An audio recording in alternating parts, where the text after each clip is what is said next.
자세히 들여다보면 우리가 사소하게라도 계속 노력하고 있었거든요. 누군가 인사이트가 담긴 블로그 글을 읽는다든지, 마인드 관련해서 도서를 읽는다든지, 정책 뉴스 하나라도 추가로 검색해본다든지 하는 식으로요.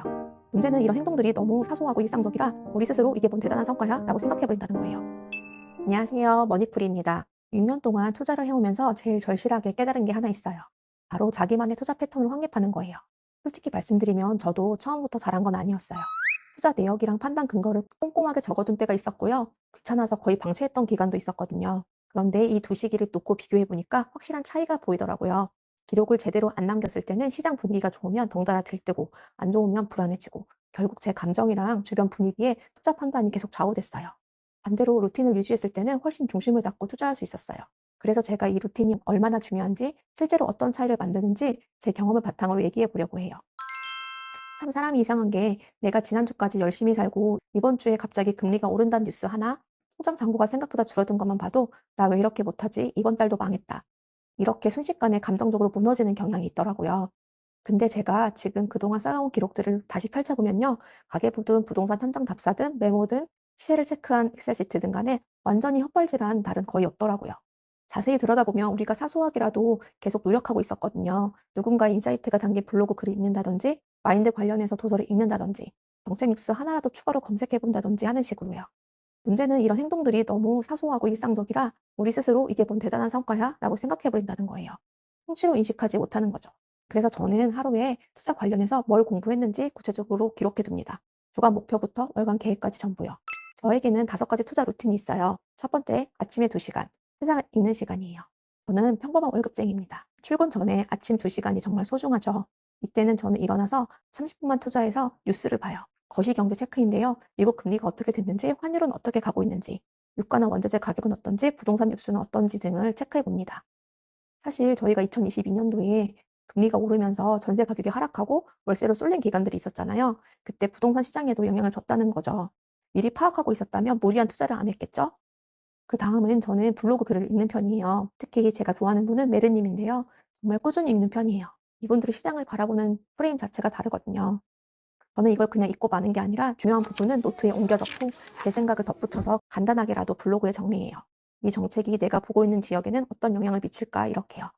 그리고 특히 종잣돈을 모으는 게 중요하잖아요. 이 돈을 모으는 과정부터 기록의 영역이라고 생각해요. 저는 매일 아침 그날 쓸 돈을 딱 정해놓고 시작합니다.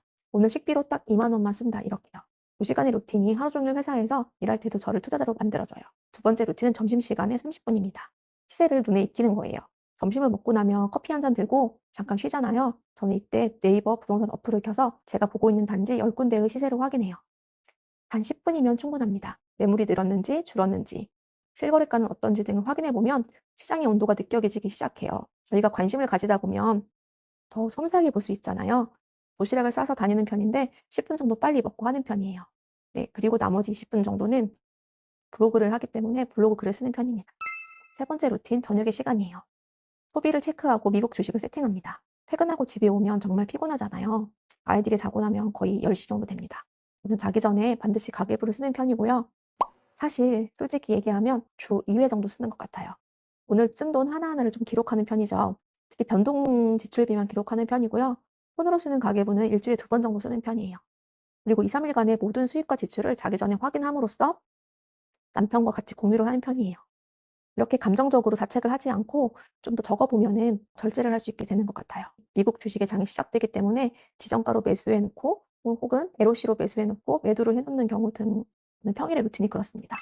네 번째 루틴은 주말의 시간입니다. 저는 일주일에 딱 하루 저만의 시간을 가지는데요. 그때는 한 달에 2번 정도 부동산 임장을 갑니다. 그때는 단지의 구조를 보거나 혹은 부동산 사장님과의 대화, 지역의 분위기를 읽고요. 사진과 함께 엑셀 시트에 남겨둡니다. 이 노트가 쌓이다 보면 이 시장이 흔들릴 때 저를 잡아주는 가장 객관적인 데이터가 돼요. 그리고 특히 부동산 시장은 생물과 같아서 움직이는 게 눈에 보이거든요. 그렇기 때문에 임장하는 건 필수입니다. 그리고 한 달에 2번 정도는 스터디 카페에 가서 시세를 정리해요. 그 정리하는 것들을 토대로 해서 제가 시장의 흐름을 조금 더 섬세하게 보는 거죠. 5번째 루틴은 함께하는 동료들과의 대화입니다. 제가 이렇게 부동산 투자, 주식 투자를 조금씩 하게 되면서 동료들을 만나게 됐어요. 단톡방을 하게 되었는데요. 어느 순간부터는 제가 열심히 하고 싶다는 생각이 안 들 때가 많아요. 좀 지쳤거든요, 사실. 그럴 때는 동료들과의 대화조차도 힘이 됩니다. 단톡방을 만들어서 시장에 대한 생각이나 시세 정보를 나누는데 이것들을 꾸준히 하다 보면은 혼자 하는 것보다는 거의 4-5배 이상 시너지가 나는 것 같아요. 마지막 루틴은 기계적인 기록입니다. 부동산은 호흡이 긴 투자라 저는 포트폴리오를 다각화하기 위해서 다른 투자도 병행합니다. 바로 미국 주식과 비트코인인데요. 매주 화요일마다 저는 정해진 시간만큼 달러로 환전을 해요. 환율이 오르든 내리든 상관없이 기계적으로 하는 거죠. 감정적인 판단이 들 때 쌀 때 사야지 하다가 타이밍을 놓치는 경우가 몇 번 있었거든요. 그리고 저는 비트코인도 월급날에 적금처럼 사는 과정을 모두 기록하고 있고요. 이렇게 해서 핸드폰 메인 화면에 다 담아둡니다. 제가 늘 말씀드린 루틴 어떤가요? 아침 2시간, 점심 30분, 저녁에 20분 정도, 주말 임장 12시간, 이게 다입니다. 월급쟁이인 저도 이 짬나는 시간을 모아서 6년을 버텼던 것 같아요. 이런 투자 루틴과 기록들이 당장은 별거 아닌 것처럼 보여도 나의 기분이나 감정이 아니라 내가 쌓아온 객관적인 데이터를 기준으로 나를 바라보게 만들어줘요. 여러분, 오늘 하루 쉬었다고 망하지 않습니다. 오늘 저녁에 너무 피곤해서 가게 보고 있었다고, 아침에 뉴스 못 봤다고, 미라클 모닝 못 했다고, 임장 못 갔다고 여러분의 투자가 망하는 게 절대 아니에요. 처음부터 이거를 모든 걸 다 하려고 하지 않으셔도 돼요. 오늘 저녁에 자기 전에 딱 5분이라도 내가 쓴 돈을 한번 적어보는 거 어떠세요? 혹은 내일 아침에 출근 전에 뉴스 한번 보시는 거 어떠세요? 그 작은 기록 하나, 작은 루틴 하나가 내일의 여러분을 바꾸는 가장 위대한 시작이 될 겁니다. 여러분, 성공적인 투자를 응원합니다.